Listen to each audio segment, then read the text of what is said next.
Assalamu alaikum warahmatullah and welcome to Islamic Stuff. We are back with a new video in our series Lessons for Life from the Prophets. And the Prophet today, which we are going to mention, is none other than Prophet Ismail alayhi salam. As we all know, Prophet Ismail alayhi salam was the son of Prophet Ibrahim alayhi salam, who was born to Hagar. So Prophet Ismail alayhi salam, of course, was a prophet, but then his story is filled with the lessons of obedience and sacrifice with which we can lead our life in today's world, because we see the life we are leading, the people of our age, they are obsessed with instant gratification and getting things uh, instantly, as soon as they wish of it. So we see that Ibrahim alayhi salam left Ismail alayhi salam with Hagar in the barren valley of Arabic Peninsula, where there was nothing, just a lone tree, and he was commanded to do so. Of course, it was the will of Allah subhanahu wa ta'ala, because he had something else in a bigger picture. So Ismail alayhi salam, when he was just a newborn baby, his mother was nursing him still. So Ibrahim alayhi salam left them with a skin of water bottle and few dates. So when he took them with him, and they traveled all the way through the barren islands, the cultivated lands, the desert and everything. And when they reached at a place where it was a barren land in the Arabic Peninsula, and it was near a tree, when Ibrahim alayhi salam dismounted, and he left Hagar alayhi salam along with Ismail alayhi salam, a newborn baby, with few dates and water and just a small source of water bottle. So when he again left them, he mounted his animal back and he started going homewards. So Hagar alayhi salam, she became anxious, and she started calling out to him, like, why are you leaving us in the middle of nowhere where we don't have anyone to enjoy their company?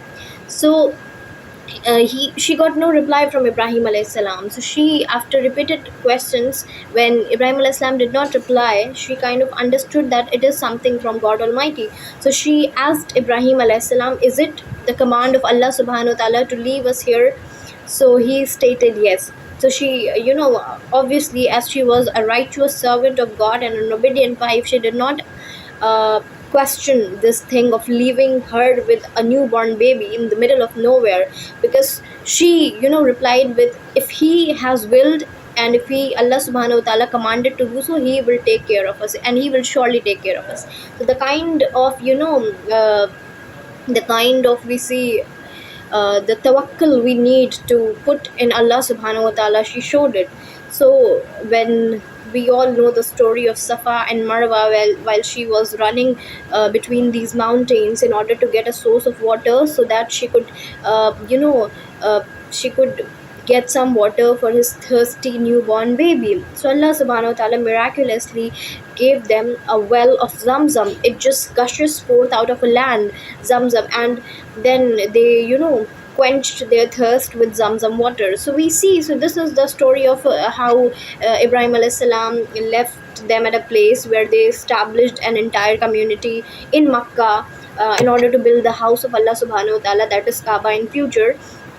That's how their story began. So the most important part of the story of Ismail alayhi salam, because it's filled with so many episodes, and all of us can of course learn so many things from it. But the highlight of the story of Prophet Ismail alayhi salam is the obedience of Ismail alayhi salam to God's command, to his father's command. So when we see that when Ibrahim alayhi salam returned to Makkah, when Ismail alayhi salam has grown up, so he stated that Ibrahim al-Islam stated that I have seen a dream where I am slaughtering you. So it is mentioned in Surah As-Safat in the Quran. And Ibrahim al-Islam got Ismail al-Islam after so much of prayer, and after so much of, he was Ismail al-Islam was a dear child of Ibrahim al-Islam.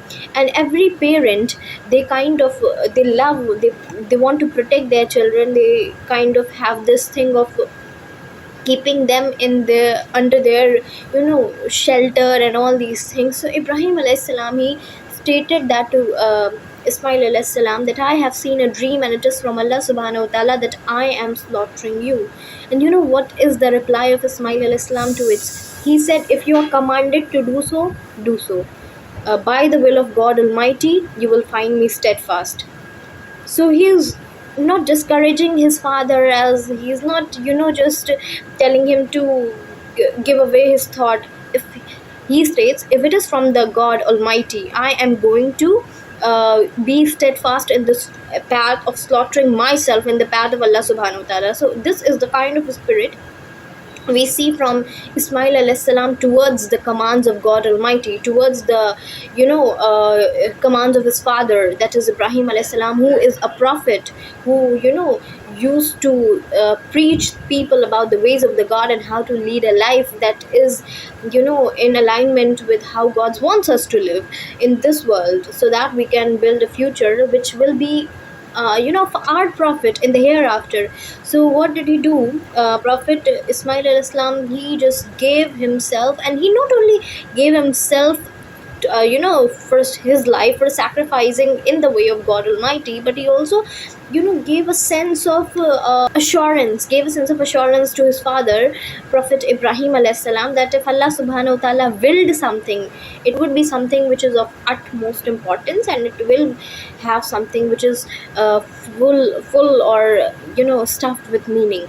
So when Ibrahim alayhi salam and Ismail alayhi salam went on a place where Ibrahim alayhi salam was about to slaughter Ismail alayhi salam, Ismail alayhi salam told, gave certain instructions, as if gave certain instructions to Ibrahim alayhi salam regarding the sharpening of the knife. He stated that please sharpen the knife so that the entire process of slaughtering me will go hassle free and I am dead in a first stroke. And then he also stated that please don't let my blood spill your shirt, because I will become guilty of then spoiling your shirt. And also he stated that tell my mother to, if you want, you can give my shirt to my mother, that is Hagar alayhi salam, so that she can have a sense of calmness and tranquility when she a sense of comfort when she sees it.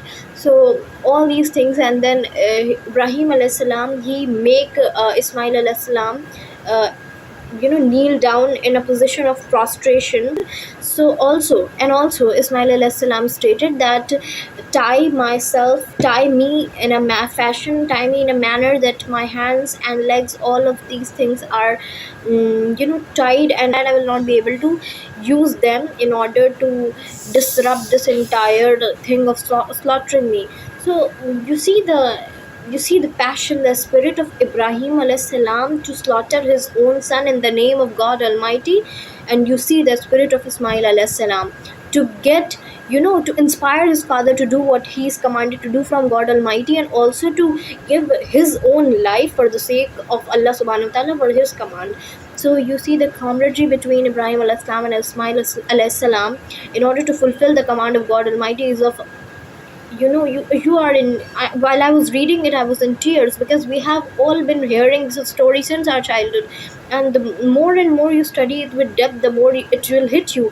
The kind of tawakkul Ibrahim alayhi salam had, and the kind of tawakkul Ismail alayhi salam had to comply with the command of God Almighty and his father Ibrahim alayhi salam to lay down his life in the path of God Almighty. He was ready to slaughter, and when we all know that when Ibrahim alayhi salam, he when he started slaughtering him, Allah subhanahu wa ta'ala replaced Ismail alayhi salam with a ram. So it was a test, it was a trial of Ibrahim alayhi salam and Ismail alayhi salam both.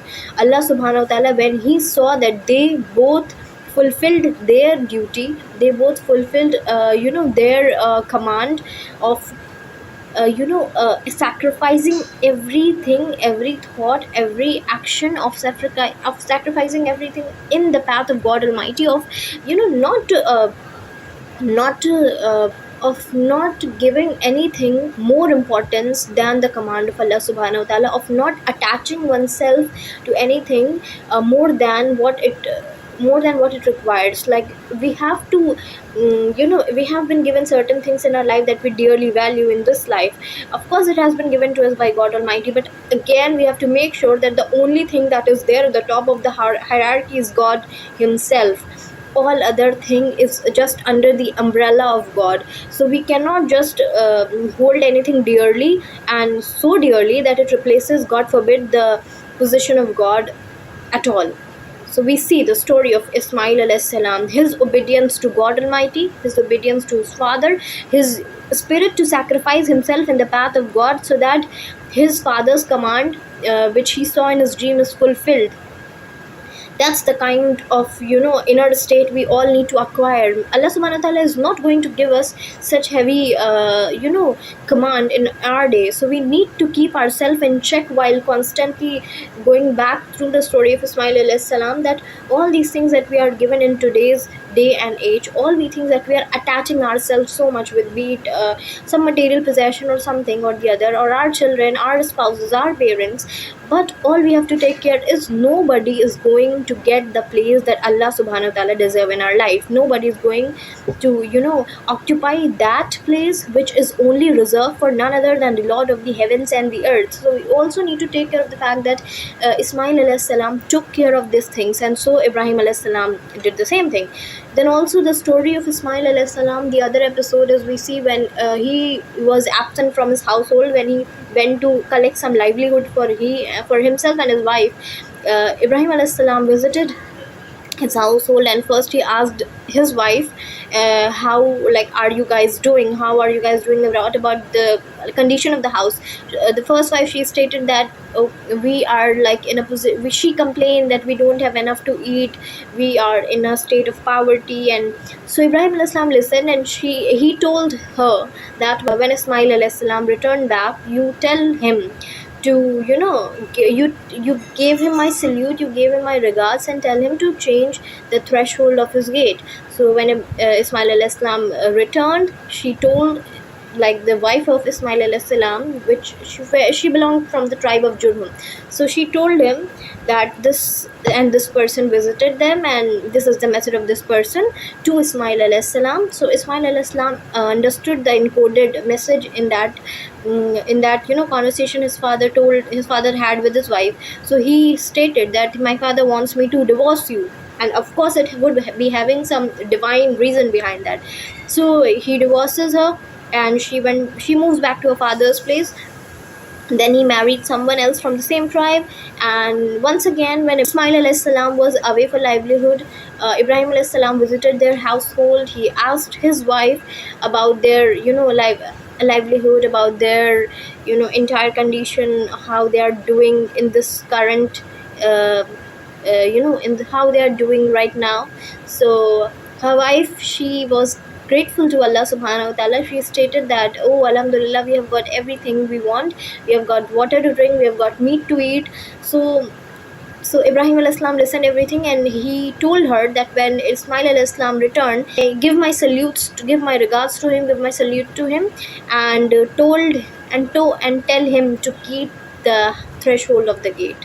So when that is Ismail alayhi salam, returned back, she gave him the message of the visitor, and she told him, Ibrahim alayhi salam told him. So he stated that he was my father, and he wants me to keep you as my wife. So we see that the obedience Ismail alayhi salam had for both God Almighty and for his father. First and foremost, his father was a prophet of God Almighty, and second, he was the father of Ibrahim alayhi salam.